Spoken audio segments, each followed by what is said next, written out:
Hello, ఈరోజు మనం ఒక మామూలు వ్యక్తి ఒక భారీ సూపర్ స్టార్గా ఆ తర్వాత ఒక బలమైన నాయకుడిగా ఎలా ఎదిగారో డీకోడ్ చేయబోతున్నాం.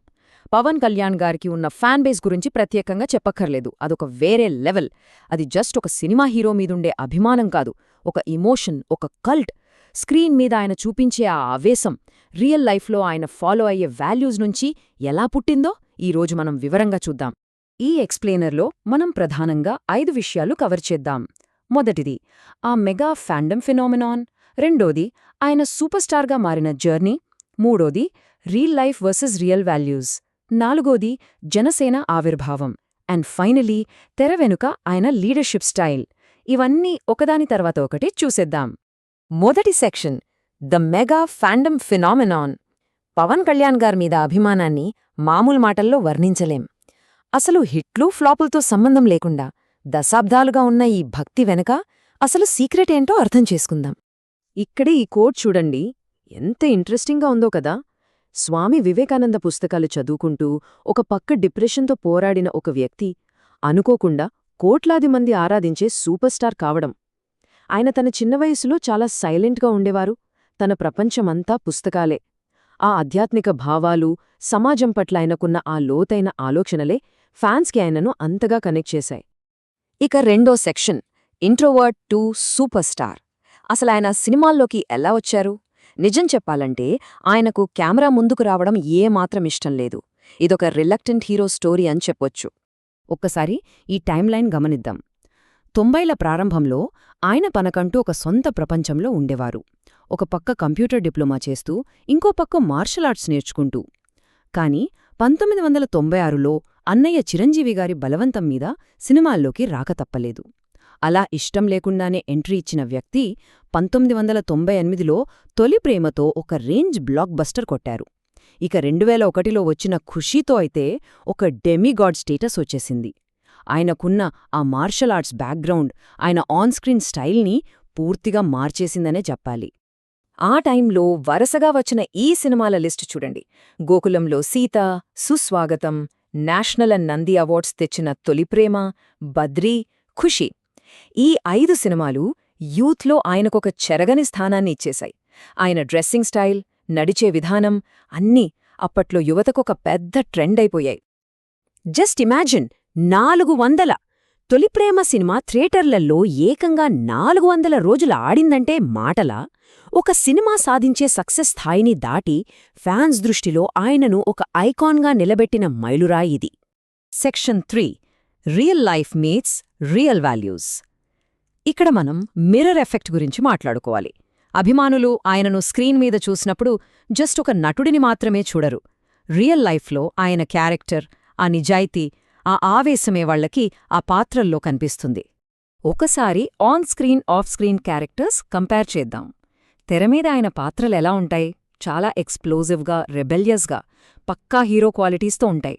కాని ఆఫ్ స్క్రీన్ చూసుకుంటే ఆయన చాలా సైలెంట్, హైలీ ప్రిన్సిపుల్డ్, అలాగే పక్కవాళ్లకి ఎప్పుడూ అండగా నిలబడే వ్యక్తిత్వం. అంటే సినిమాల్లో ఆయన చెప్పే డైలాగులకి, నిజ జీవితంలో ఆయన చేసే పనులకి మధ్య ఒక స్ట్రాంగ్ కనెక్షన్ ఉందన్నమాట.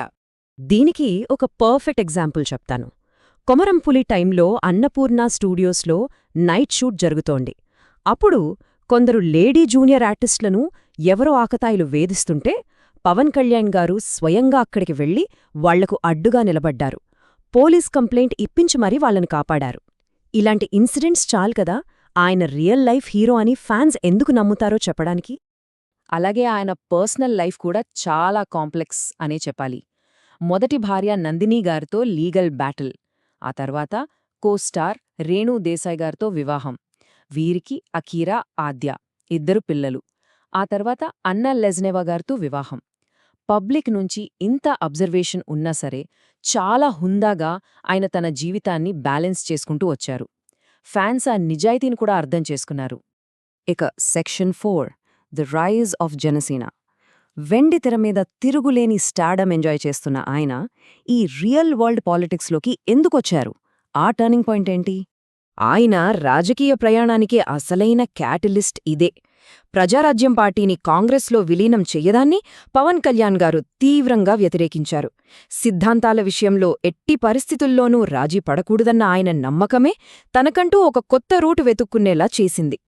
ఆ వాల్యూస్ బేస్ చేసుకునే 2014లో జనసేన పార్టీ స్థాపించారు. స్టార్టింగ్లో టీడీపీ, బీజేపీలకు సపోర్ట్ చేసినా ఆయన ఫోకస్ అంతా ఎప్పుడూ పబ్లిక్ ఇష్యూస్ మీదే ఉండేది. ఆయన పాలిటిక్స్ పవర్ కోసం కాదు, ఒక ప్యాషన్, ఒక ఐడియాలజీ మీద నడిచేవి.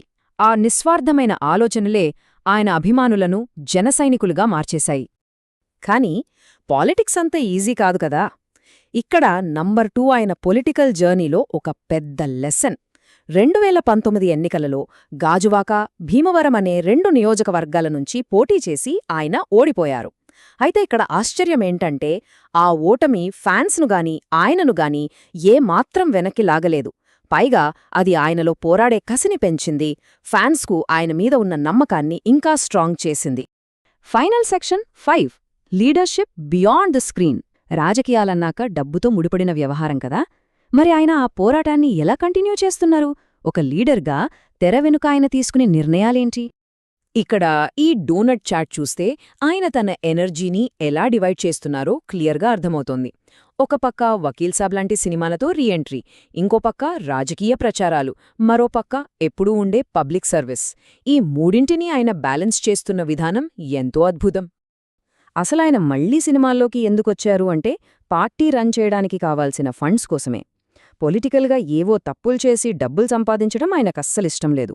అందుకే భారీ రెమ్యూనరేషన్ వచ్చే సినిమాల్లో నటించి ఆ డబ్బును లీగల్గా తన రాజకీయ ప్రయాణానికి వాడుకుంటున్నారు. ఒక లీడర్గా ఆయనలో ఫ్యాన్స్ చూసి అత్యంత గర్వించే పాయింట్ ఖచ్చితంగా ఇదే.